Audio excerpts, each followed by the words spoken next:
नमस्कार। लोकसेवाको तयारी सुरु गर्ने त सोच छ, तर कहाँबाट थाल्ने, कसरी थाल्ने, यस्तै दुविधामा हुनुहुन्छ भने चिन्ता नलिनुहोस्। आज हामी यही यात्राको पहिलो र सबैभन्दा महत्त्वपूर्ण कदमबारे कुरा गर्नेछौँ। आउनुहोस्, एउटा स्पष्ट खाका बनाएरै अघि बढौँ।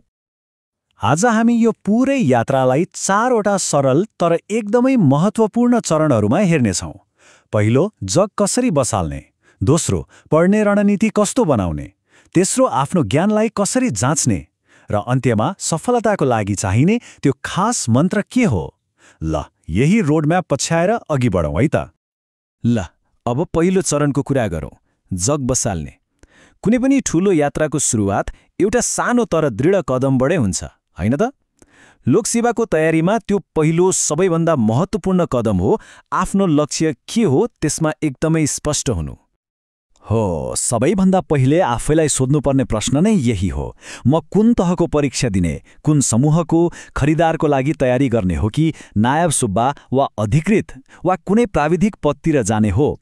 किनभने यही एउटा निर्णयले नै पुरै तयारीको बाटो कता जान्छ भनेर निर्धारण गर्छ। एकदमै। जब आफ्नो लक्ष्य के हो भन्नेमा प्रष्ट भइन्छ, तब मात्र त थाहा हुन्छ नि, होइन र?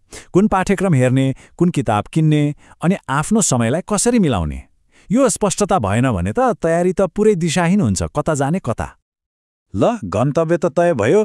अब त्यहाँ पुग्न के चाहियो त? एउटा नक्सा, होइन? हो, लोकसेवाको दुनियाँमा त्यो नक्सा भनेको अरू केही होइन, पाठ्यक्रम हो, अर्थात् सिलेबस। यो सुन्दा अचम्म लाग्न सक्छ, तर भनिन्छ नि, लोकसेवा तयारीको आधा काम मतलब 50% काम त्यति बेलै सकिन्छ जब पाठ्यक्रमलाई गहिरोसँग बुझिन्छ। यो केवल पढ्नुपर्न विषयहरूको सूची मात्रै होइन, यो त परीक्षाको पुरै ब्लुप्रिन्ट हो। हो, पाठ्यक्रमले के पढ्ने मात्रै भन्दैन। यसले त कुन विषयबाट कति अङ्कको प्रश्न आउँछ, प्रश्नहरू अब्जेक्टिभ हुन्छन् कि सब्जेक्टिभ, र परीक्षाको लागि कति समय पाइन्छ भन्ने जस्ता एकदमै महत्त्वपूर्ण जानकारी दिन्छ। यसले गर्दा तयारीले सही बाटो समात्छ। ल, जग पनि बस्यो अनि हातमा रोडम्याप पनि आयो। अब लागौँ दोस्रो चरणतिर, अध्ययनको रणनीति। यहाँ हाम्रो मुख्य फोकस धेरै घण्टा पढ्नेमा होइन, बरु सही र स्मार्ट तरिकाले कसरी पढ्ने भन्नेमा हुन्छ। एउटा एकदमै चलेको भनाइ छ, लोकसेवा धेरै पढ्ने होइन, सही कुरा पढ्ने परीक्षा हो। यसले लोकसेवा तयारीको पुरै सार बताउँछ।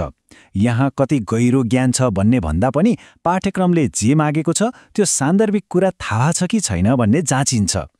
त्यसैले के पढ्ने भन्दा पनि के नपढ्ने भन्ने कुरामा स्पष्ट हुनु झनै महत्त्वपूर्ण छ।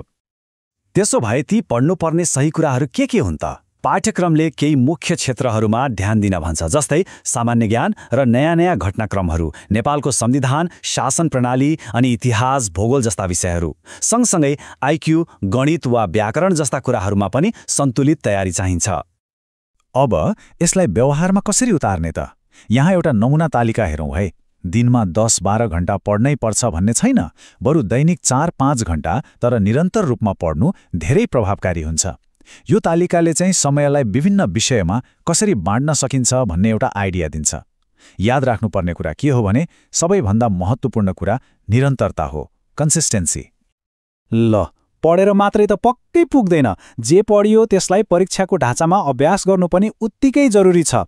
अबको हाम्रो चरण भनेको यही हो, आफ्नो तयारीलाई तिखार्ने, धार लगाउने। हो, तयारीलाई तिखार्ने सबैभन्दा शक्तिशाली हतियार हो मक टेस्ट।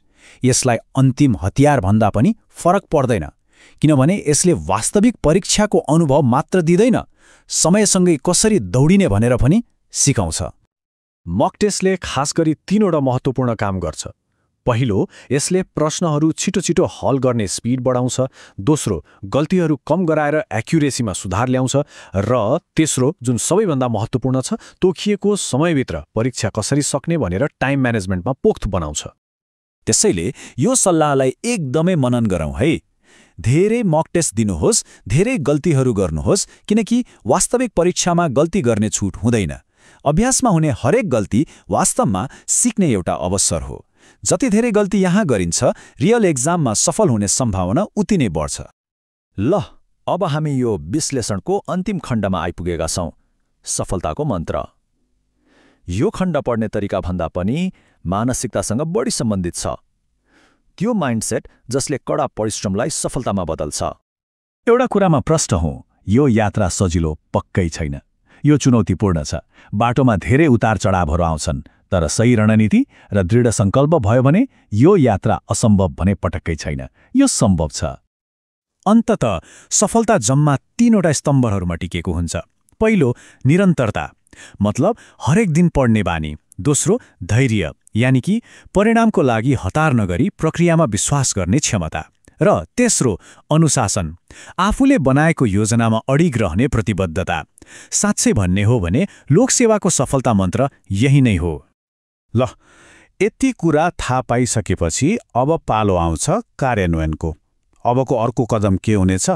के आजै आफ्नो लक्ष्य तय गर्ने हो, वा पाठ्यक्रम डाउनलोड गरेर हेर्ने, या फेरि आफ्नो लागि एउटा अध्ययन तालिका बनाउने?